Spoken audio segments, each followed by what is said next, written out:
como o presidente, no estrito dever de rigorosamente respeitar o tempo regimental, embora não tenhamos muitos oradores aqui para falar, eu quero apenas agradecer ao senador Humberto Costa, que abrir para um debate que acho sempre importante e democrático. Primeiro, agradecer da referência que fez à legislação das domésticas. Tive a honra de ter sido a relatora aqui no Senado Federal, desta que foi a independência dos trabalhadores domésticos. Digo com a minha alegria também de renovar aqui em nome da Regina Veras, que trabalha comigo há 32 anos, e não estaria comigo se os direitos dela, antes mesmo da lei de prever um FGTS, eu já pagava isso, senador, porque por entender a relevância que tem as pessoas que estão na nossa casa, prestando um serviço indispensável, relevante, eu diria, são parte da família. Então, 32 anos não são 3 meses, não são 2 anos, é um tempo muito grande, eu agradeço renovadamente. Acho que a homenagem que todos fizemos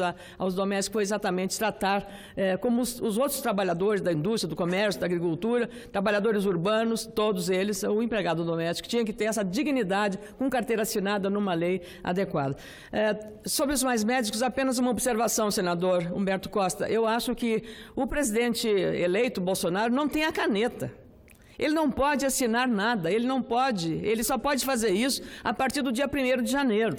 Então, hoje, atribuir a Bolsonaro o que unilateralmente Cuba fez com os mais médicos é, digamos, colocar a carroça na frente dos bois. Eu acho que não há como um governo de uma coisa tão séria quanto foi essa, por uma declaração ou por um gesto qualquer, a ter tomado uma atitude dessa maneira. Então, a responsabilidade será dos mais médicos. A questão do que nós discutimos aqui em relação ao trabalho escravo é que o governo se apodera de 80% do valor do trabalho do médico e dá a ele apenas 20%. Então, acho que essa questão tem que ser tratada dessa maneira, apenas para uma ressalva sobre isso. Mas eu volto aqui, senador João Alberto, ao tema que tratamos ontem aqui sobre a questão da modificação da lei da ficha limpa, que preocupa os brasileiros. Eu assinei ontem mesmo um requerimento do senador Randolfo Rodrigues para retirar a urgência dessa matéria que está prevista já desde o ano passado.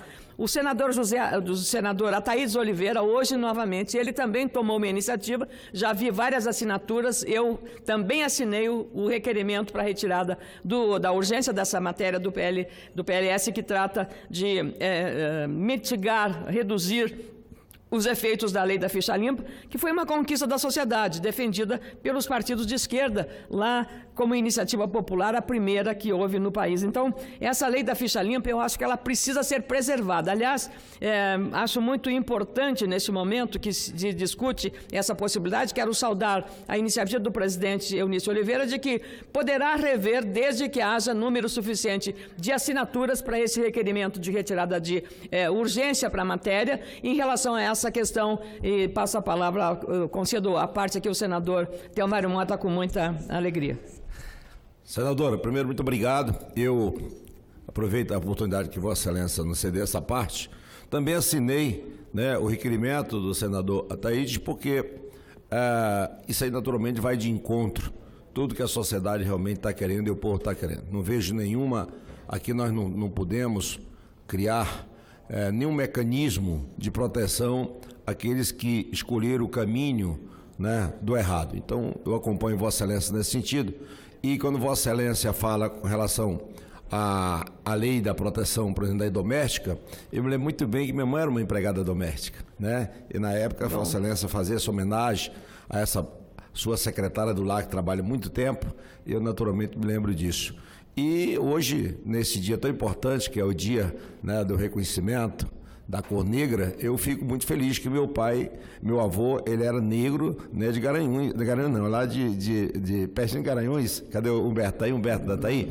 Lá de Pernambuco, Então, eu faço essa homenagem. Queria aproveitar com relação ao mais médico, que Vossa Excelência realmente falou aí, e dar uma sugestão ao presidente Temer. Acho que ele podia fazer uma medida provisória, nesse momento, de usar os médicos do Exército para suprir essa necessidade, até que esses formando brasileiros tenha o seu curso validados e retorne ao Brasil. Nós vamos ter quase essa mesma quantidade de 8 mil ou mais. Só na Venezuela eu conheço mais de 20 pessoas que estão médicos, que estão formados, trabalhando lá, que não têm o revalida. Então, nós vamos poder trazer os brasileiros que estão servindo em outras nações para vir para o nosso país. Obrigada, senador Tamário Mota. De fato, vamos reafirmar, então, aqui.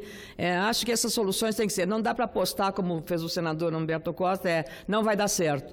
Tem que ter um pouco de responsabilidade. Não é ser oposição ao governo, que eu acho que é esse o papel da oposição, fiscalizar, controlar e estar vigilante. Mas não é também apostar que não vai dar certo a iniciativa tomada agora pelo Ministério da Saúde em relação a esse problema, que é uma questão de emergência. Vossa Excelência apresenta uma outra solução, uma outra alternativa, ou seja, quando a gente tem vontade política, a gente resolve o problema, e é essa maneira que eu entendo também nessa questão dos mais médicos.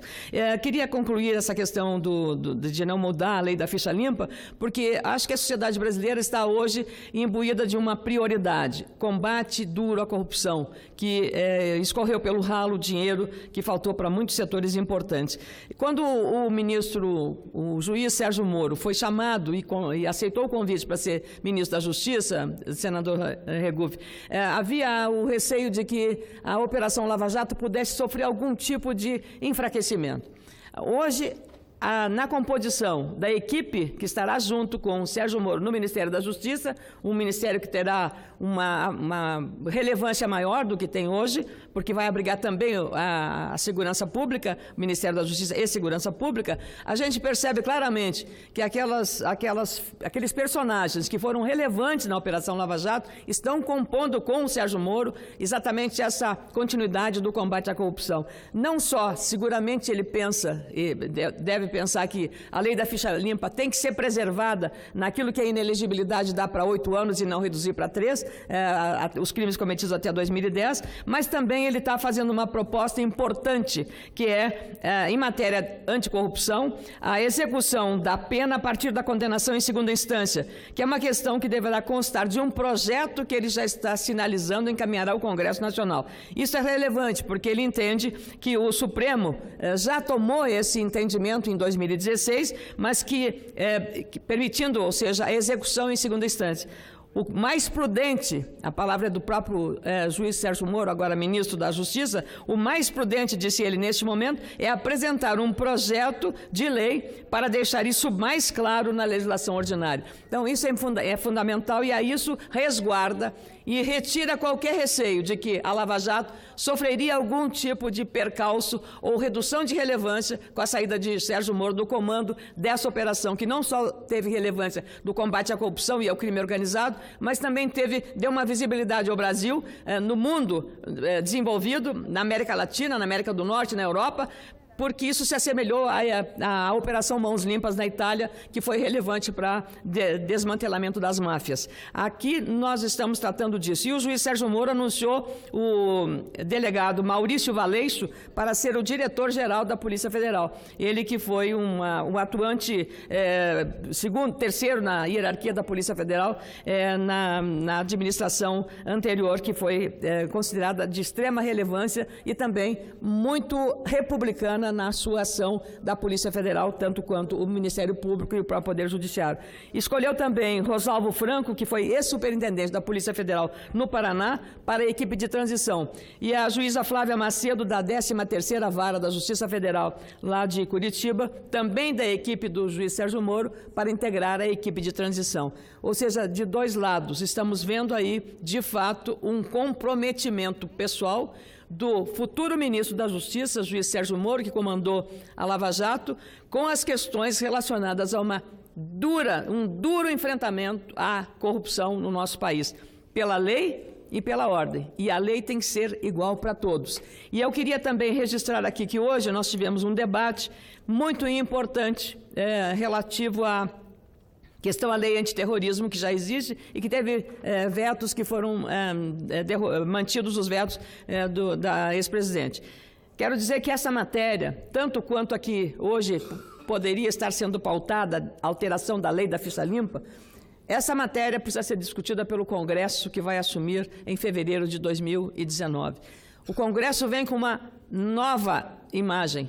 A renovação nesta casa foi de 85% e nós precisamos respeitar a vontade dos eleitores nessa deliberação. Essas matérias polêmicas, como reforma da Previdência, como tantas outras, senador João Alberto, precisam ser tomadas pelo Congresso, que terá a responsabilidade, a partir de 2019, de conduzir os destinos da legislação, que é a nossa responsabilidade, não só no Senado, mas também na Câmara Federal. Então, eu penso que, tomara que o requerimento para retirar a urgência da votação do PLS, que trata de alterar a lei da ficha limpa, tenha o número suficiente de assinaturas para que ela seja retirada de pauta ou da urgência. E segundo, que a prisão em segunda instância seja preservado.